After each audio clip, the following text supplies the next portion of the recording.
बादलकोट नावाचं गाव आहे. तिथं पारधी समाजाच्या गायरानाचा विषय होता.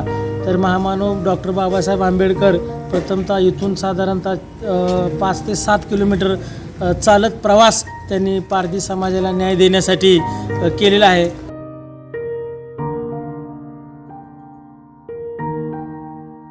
तसेच ह्याच कट्ट्यावरून बाबासाहेबांनी संपूर्ण बहुजनांना एक प्रबोधन केलं. संपूर्ण बहुजन समाजाला एकत्रित राहण्याचं आवाहन केलं. आम्ही संपूर्ण बहुजन बांधवांच्या वतीनं ह्या समाज कल्याण विभागाला 10 कोटी रुपयाची मागणी करतोय की इथं प्रेरणाभूमी व्हावी, इथल्या परिसरामध्ये इथून ज्योत निघावी आणि बाबासाहेबांच्या विचाराची प्रेरणा घेऊन इथला समाज या ठिकाणी प्रेरित व्हावा आणि चळवळ मोठ्या प्रमाणात या ठिकाणी चालावी. तर आम्ही एका वर्षभरामध्ये डोक्यावर ताट घेऊन महामानवांच्या विचाराचा प्रचार करत 1-1 रुपया गोळा करून इथंच महाराष्ट्र शासनाला लाजवेल असं इथं भव्य स्मारक डोक्यावर ताट घेऊन 1 रुपया गोळा करून आम्ही करणार आहे.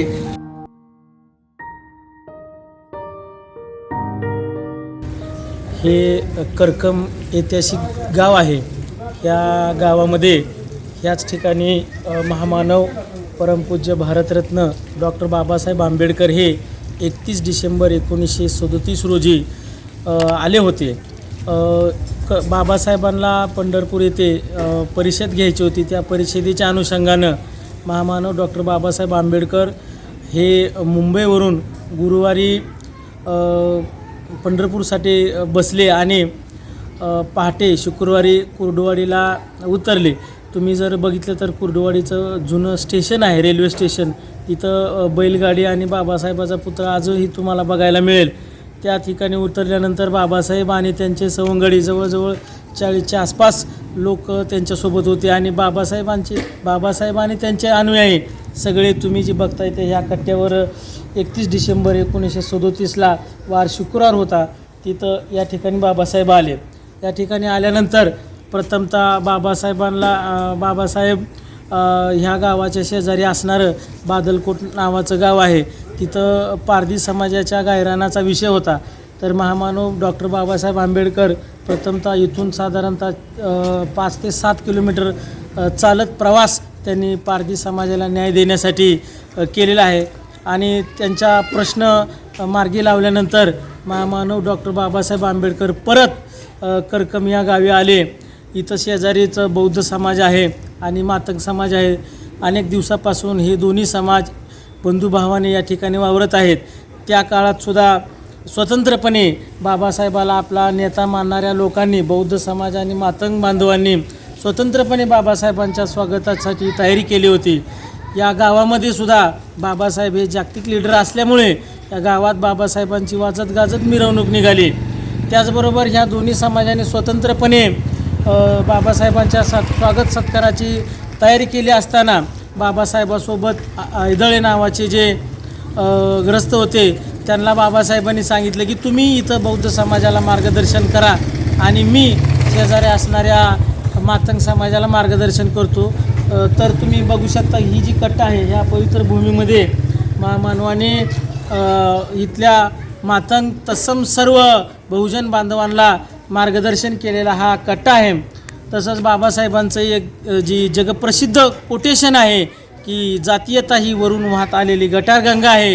ही जी जगप्रसिद्ध कोटेशन आहे ती ह्याच कट्ट्यावरून बाबासाहेबांनी केलेलं आहे. तसेच ह्याच कट्ट्यावरून बाबासाहेबांनी संपूर्ण बहुजनांना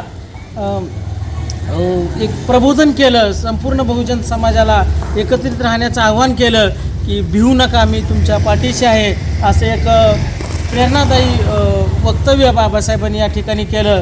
परंतु या महाराष्ट्राचा आणि इथल्या या बहुजनांचं दुर्दैव आहे की आज तागायत या ठिकाणी काही झालेलं दिसत नाही. तुम्ही वळसंग ठिकाण बघितलं तर ज्या ठिकाणी बाबासाहेबांनी भेट दिली होती तिथं कोट्यावधीचा निधी मिळाला आणि तिथला जीर्णोद्धार झाला.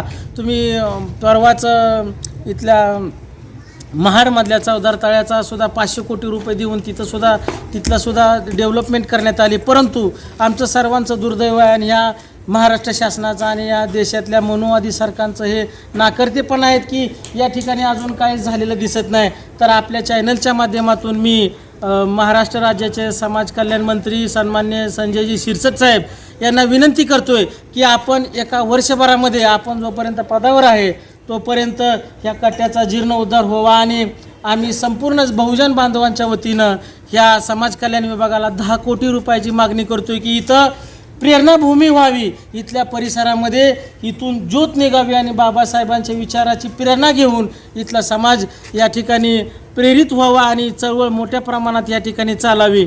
परंतु आम्ही वारंवार आपल्या चॅनलच्या माध्यमातून संपूर्ण महाराष्ट्राला आणि देशाला सांगितले आहे, पण ह्या जागेचा अजूनसुद्धा उद्धार झालेला आम्हाला दिसत नाही.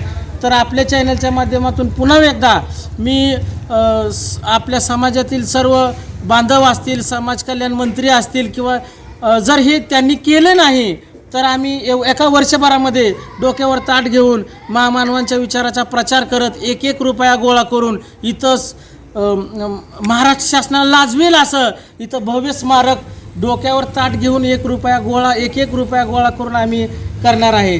त्यामुळे शासनाला माझी विनंती आहे, लवकरात लवकर या जागेची दखल घ्यावी आणि इथं बाबासाहेबांच्या विचाराला साजेसं असं भव्य दिव्य स्मारक व्हावं आणि ही भूमी ही महाराष्ट्राला प्रेरणादायक भूमी व्हावी अशी अपेक्षा व्यक्त करतो. जय भीम.